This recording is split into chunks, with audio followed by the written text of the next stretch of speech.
Era baru globalisasi China dimulai. Dunia sedang mengalami perubahan tatanan ekonomi global baru yang belum pernah terjadi dalam satu abad terakhir. Krisis keuangan global tahun 2008 telah menjadi titik kulminasi krisis kapitalisme global yang pemulihannya tidak lagi dapat dijawab dengan cara klasik yang biasa ditempuh.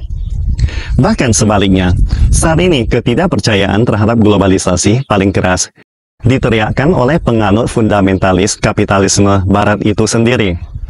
Hal ini sebagai bentuk kefrustrasian dalam kegagalan mengatasi krisis keuangan global tahun 2008 yang pada akhirnya berdampak terhadap runtuhnya legitimasi terhadap sistem itu sendiri. Ditambah dengan perang Rusia-Ukraina dan Israel-Palestina di Timur Tengah, semakin membuat sistem barat semakin tergoyahkan. Faktor penyebab bergesernya arah globalisasi sangat dipengaruhi dengan menguatnya industri negara berkembang di Asia, terutama China. Dalam laporan McKinsey menyebutkan, pertumbuhan China yang sangat pesat telah menjadi faktor utama terjadinya pergeseran globalisasi akibat perubahan model rantai nilai global. Industri China telah melampaui dari produksi perakitan input impor menjadi produksi barang akhir, bahkan menjadikannya sebagai bagian utama dari hampir semua rantai nilai global produksi barang. Tidak ada lagi sekarang pembagian peran kerja atau the division task of labor antara negara utara dan selatan yang menspesialisasi antara negara utara sebagai industri maju yang padat modal dengan negara selatan sebagai negara berkembang yang berbasis pada padat karya.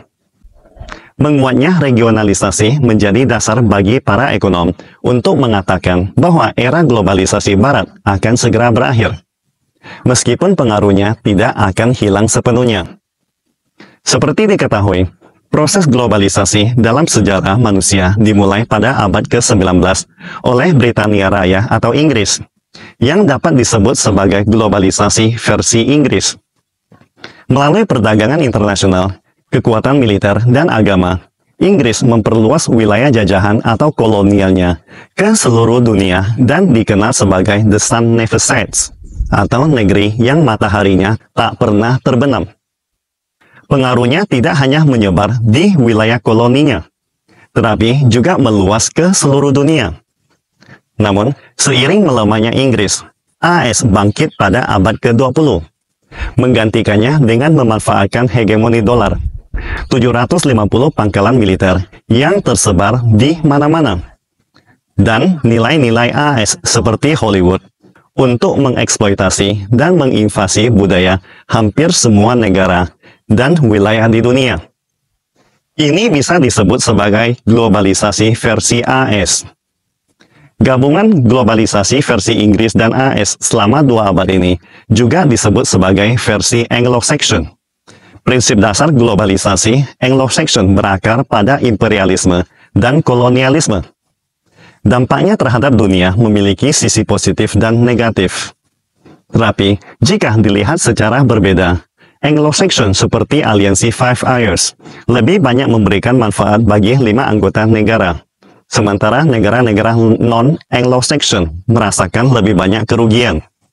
Itulah mengapa konflik global yang disebabkan oleh aliansi Five Eyes terus berlanjut di mana-mana. Memasuki abad ke-21, globalisasi versi AS mulai menghadapi berbagai masalah. Fenomena anti-globalisasi dan deglobalisasi mulai muncul. Para pakar dari berbagai negara, lembaga think tank, dan media terkenal seperti Financial Times mengindikasikan bahwa era globalisasi barat akan segera berakhir. Saat itulah perang Rusia-Ukraina pecah. Dunia terbagi menjadi 2 blok, yang tidak hanya mengakhiri globalisasi versi AS, tetapi juga membuka era tata dunia multipolar. Dunia yang terbagi ini sebenarnya sudah ada, namun tersembunyi dan tidak terlihat. Perang Rusia-Ukraina menjadi katalisator yang menyingkap realitas bahwa di berbagai sektor mulai dari energi, barang teknologi keuangan, hingga infrastruktur, serta nilai dan sistem, dunia sedang atau telah terbagi menjadi 2 kutub. Satu dipimpin oleh AS dan satunya lagi dipimpin oleh China. Tren ini sangat jelas menunjukkan bahwa pengaruh AS telah menurun drastis, sementara China semakin maju. Sehingga menimbulkan pertanyaan besar, bagaimana masa depan dunia selanjutnya? Mungkin ada netizen yang menganggap prediksi ini tidak realistis. Namun, jika kita berpikir kembali, 40 tahun lalu ketika China baru memulai reformasi dan keterbukaan, atau bahkan 14 tahun lalu saat PDB China baru saja melampaui Jepang, siapa yang bisa membayangkan bahwa dunia pada tahun 2022 akan terbagi menjadi dua seperti sekarang? Maka, tidak ada salahnya menambahkan beberapa catatan terkait fenomena yang sedang terjadi ini. Pertama, di bidang perdagangan, Perjanjian Kemitraan Ekonomi Komprehensif Regional atau RCEP yang dipimpin China kini menjadi perjanjian ekonomi terbesar di dunia. Sementara, kerangka ekonomi Indo-Pasifik yang dipimpin oleh AS bolak-balik dalam tahap eksplorasi.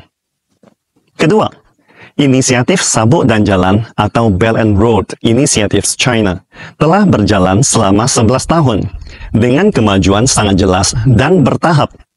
Sedangkan AS baru saja menyelesaikan undang-undang infrastruktur domestiknya pada akhir tahun 2021. Bahkan proyek kereta cepat California yang diusulkan oleh mantan Presiden Barack Obama yang tampaknya hanya tinggal kenangan, baru saja diumumkan kembali pada Juni tahun ini.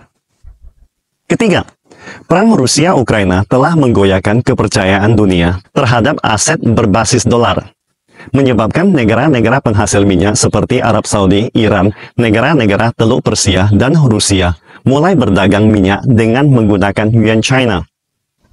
Keempat, laporan The Great Rivalry, China versus the US in the 21st Century dari Harvard AS dan Cambridge, Inggris, menyatakan bahwa China telah unggul dalam bidang 5G, AI, dan teknologi kuantum. Dan dalam 5-10 tahun ke depan, China diperkirakan akan menyalip AS dalam bidang semikonduktor, bioteknologi, dan teknologi hijau. Di bidang antariksa, stasiun luar angkasa Tiangong milik China telah menyalip stasiun luar angkasa internasional atau ISS yang dipimpin oleh Rusia dan AS. Untuk melindungi kepentingan China di luar negeri, China menandatangani perjanjian keamanan dengan Kepulauan Solomon. Sebelumnya, China telah mendirikan pangkalan militer di Djibouti, dan laporan menunjukkan bahwa China sedang melakukan pengaturan serupa di Pulau Daru, Papua Nugini, dan Bata atau Guinea Ekuatorial di Afrika Barat. Pepatah tua Tiongkok mengatakan, 天下大事，合久必分，分久必合. Artinya, dunia ini selalu dalam siklus bersatu dan terpecah. Bagaimana masa depan globalisasi akan berkembang masih menjadi perhatian.